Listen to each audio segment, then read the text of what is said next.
நான் கடந்த 1, 2 வருடங்கள பெரிய அளவுக்கு படங்கள்ல பண்ணல, ஒத்துக்கல.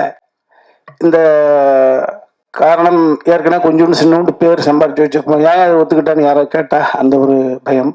பார்த்தீங்கன்னா, உயிர் கொண்ட கதை தனக்கு தேவையானவர்களை தானே தேடிக்கொண்டும் என்பதை போல இந்த படம் ரிலீஸ் வந்து சரியா பொங்கலுக்கு ஒட்டுமொத்த குடும்பம் வந்து பார்ப்பதற்கு தகுதியான படம் 15ஆம் தேதி.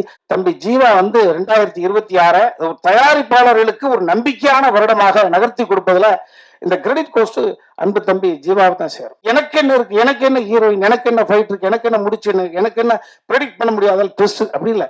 அற்புதமான படம். ஒரு எத்தனையோ படங்கள் வந்து ஒரு கல்யாண காட்சியை வைத்து இது ஒரு புதுவிதமான ஒரு ட்ரீட்மெண்ட். ஆல்ரெடி இவருக்கு வேறு வேறு தளத்துல எஸ்டாப்ளிஷ் ஆனவர்களை எல்லாம் கூட்டு வந்து ஒவ்வொரு கதைக்குள்ள உள்ள வச்சு சொன்னது போல 45 நாட்கள் இரவு.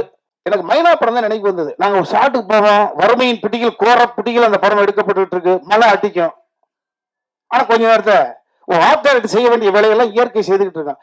அதை போல 45 நாள் இருட்டு ஒரே நாள் நடக்கக்கூடிய சம்பவம்ன்றதுனால ஃபுல் நைட்டு நடிக்கிறது ரொம்ப ரொம்ப சிரமம் தான். ஆனதும் இடையில மழை. ஆனாலும் கூட இந்த 45 நாளுக்குள்ள நிதிஷ் இந்த படத்தை பண்ணி கொடுத்துருக்கான்ற பொழுது அற்புதமான டீம். திரும்ப திரும்ப சொல்றேன், இது பொய்க்கு இல்ல. படத்தை பார்த்துட்டு யாரும் ஒரு சிறிய குறை கூட சொல்ல முடியாது. இப்படி வருவா படம் அப்படின்னு 2026 துவக்கமாக ட்ரிபிள் டி வந்திருக்கு.